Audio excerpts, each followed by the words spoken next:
Assalamualaikum warahmatullahi ta'ala wabarakatuh. Alhamdulillah, Alhamdulillah Rabbil Alamin. Wassalatu wassalamu ala asyrafil anbiya wal mursalin Sayyidina Muhammadin wa ala alihi wa sahbihi ajma'in, amma ba'du.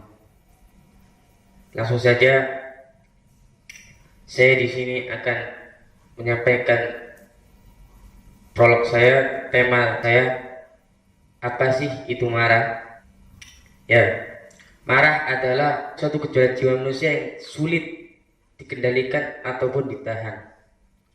Terkadang kalau kita sudah marah, maka pasti akan terlontarkan kata-kata yang kasar, kata-kata yang tidak pantas, misalnya jelek, goblok, itu termasuk kata-kata yang kasar. Dan amarah itu dapat merugikan orang lain. Maksudnya merugikan orang lain itu dapat mencelakakan orang lain, karena amarah kita lampiaskan dendam kita kepada orang lain. Misalnya saya dengan rekan saya ini bertengkar, yang mengganggu saya untuk marah itu rekan saya ini. Misalnya saya dibuat marah, lalu saya lampiaskan dendamnya kepada rekan saya ini, saya pukul dia, maka itu yang termasuk merugikan orang lain. Dan amarah itu dapat merugikan orang banyak. Misalnya ada suatu perkampungan, kampung ini terdapat permasalahannya itu cuma sepele, dan di situ ada seorang pemarah. Orang ini kalau diganggu itu langsung marah. Setelah dia diganggu oleh, misalnya saya mengganggu rekan saya ini. Rekan saya ini pemarah sekali. Setelah rekan saya ini saya ganggu, lalu dia tidak kuat, kadang itu di suatu perkampungan itu langsung dibunuh. Maka pasti di dalam perkampungan itu pasti ada permasalahan. Hal ini semakna dengan hadis Rasulullah SAW, laisa syadidu bisur'ah, innama syadidu alladhi yamliku nafsahu 'indal ghadab. Artinya orang yang kuat itu bukanlah orang yang pandai bergulat, bukanlah orang yang pandai berkelahi, bukanlah orang yang pandai bertengkar. Namun sebaliknya, orang yang kuat ialah orang yang pandai-pandai menahan amarahnya. Maka dari itu Rasul Shallallahu Alaihi Wasallam mengajarkan kepada kita untuk mempunyai bentuk sifat jiwa yang luar biasa. Kalau di antara umat muslim ini mempunyai sifat jiwa ini, maka dia layak dan pantas dijuluki orang yang kuat. Berbeda dengan orang yang pandai bergulat, orang yang pandai berkelahi, orang yang pandai bertengkar. Dia emang kuat, tapi dia tidak bisa menahan dirinya, karena sebab dia ini orangnya marah. Maka kata Rasul Shallallahu Alaihi Wasallam, orang ini tidak pantas atau tidak layak dijuluki orang yang kuat. Namun akan tetapi orang ini pantas dijuluki orang sombong. Kekuatan ini adalah kekuatan menahan dan mengendalikan dirinya. Kekuatan ini adalah kekuatan batin. Maksud kekuatan yang dijelaskan di atas itu yakni kekuatan menahan diri atau mengendalikan dirinya. Ya ikhwan rahimakumullah. Maka dari itu, kalau kita ingin mempunyai sifat dapat menahan diri, dapat mengendalikan diri, maka nanti kita akan kelak di surga akan dibanggakan oleh Allah dan akan dipilihkan bidadari yang bermata jeli yang kita sukai.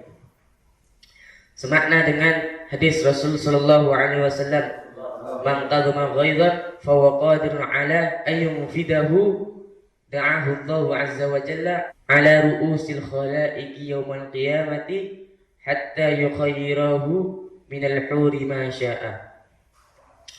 Yang artinya, barang siapa menahan amarah padahal dia mampu melampiaskan amarahnya kepada orang lain, maka kelak di hari kiamat nanti Allah akan membanggakan dia di hadapan umat muslim dari zaman Nabi Adam sampai hari kiamat. Dan Allah akan menyuruh kita untuk memilih bidadari yang bermata jeli yang kita sukai. Ikhwan rahimakumullah.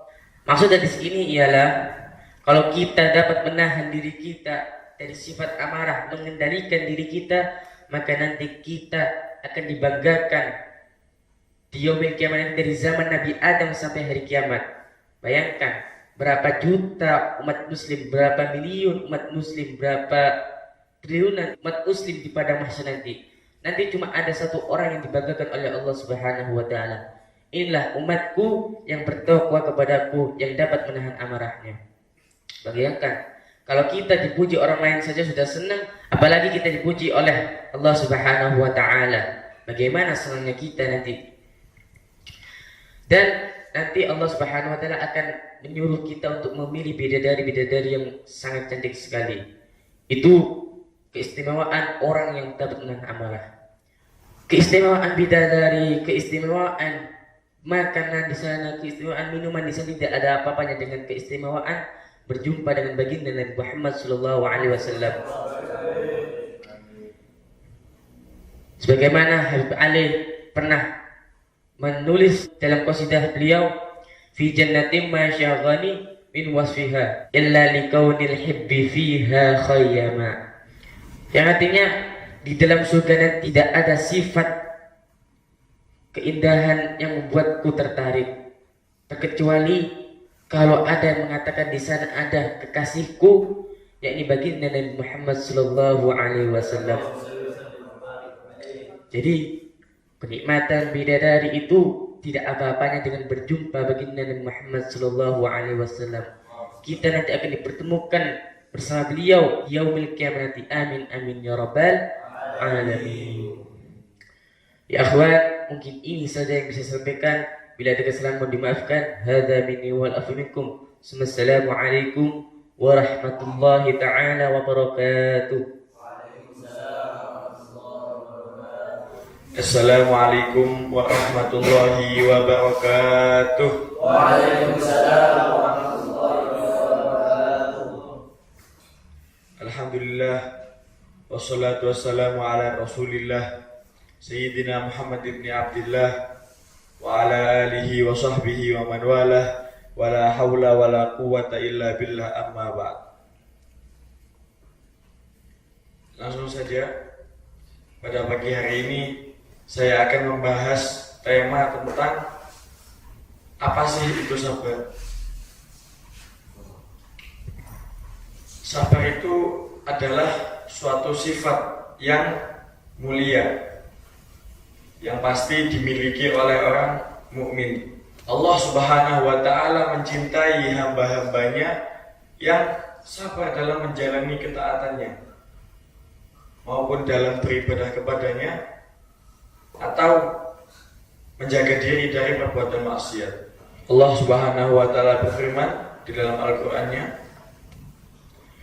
"Wasta'inu bis-sabri was-shalah wa innaha lakabiratun illa 'alal khashi'in." Dan jadikanlah sholat dan sabar itu sebagai penolongmu atau pedomanmu, dan sesungguhnya itu semua sangat berat kecuali bagi orang-orang yang khusyuk. Apa maksud dari tidak kuat tadi itu? Maksudnya tidak kuat menahan sabar. Ikhwan rahimakumullah, sabar itu ada beberapa macam. Salah satunya sabar dalam terkena musibah, seperti yang dicontohkan oleh rekan saya tadi. Contohnya saya diganggu sama rekan saya. Lah, saya harus sabar, tidak boleh langsung marah gitu. Kita tahan emosi kita. Jika kita bersabar, maka pasti kita akan dicintai oleh Allah Subhanahu wa taala. Apa dalilnya? Innallaha ma'as sabirin. Sesungguhnya Allah bersama orang yang sabar. Ada satu riwayat yang mengatakan dari Sayyidina Anas bin Malik radhiyallahu anhu, bahwa Rasulullah Shallallahu Alaihi Wasallam bersabda, dikutip dari kitab Riyadhus Shalihin, Allah Subhanahu Wa Taala berfirman, jika aku menguji hambaku dengan dua yang dicintainya, jika dia sabar, maka aku akan mengganti keduanya itu dengan surga. Nah, di sini ada tips bagaimana caranya jika kita diuji oleh orang lain, kita digoda oleh orang lain. Dan itu saya dalam keadaan berdiri. Maka kita udah diuji, kita marah, maka kita harus duduk. Dan jika duduk itu masih marah, maka harus berbaring. Dan jika berbaring itu masih marah, kita harus ambil air wudhu. Rasulullah SAW bersabda yang artinya, sesungguhnya marah itu dari setan. Dan setan itu terbuat dari api. Dan api hanya bisa padam dengan air. Maka dari itu, ambillah air wudhu jika engkau marah. Ya ikhwan, rahimakumullah, mungkin itu saja prolog saya yang bisa saya sampaikan. Kurang lebihnya saya mohon maaf yang sebesar-besarnya. Hadza minni wal afu minkum. Wassalamualaikum warahmatullahi wabarakatuh. Waalaikumsalam.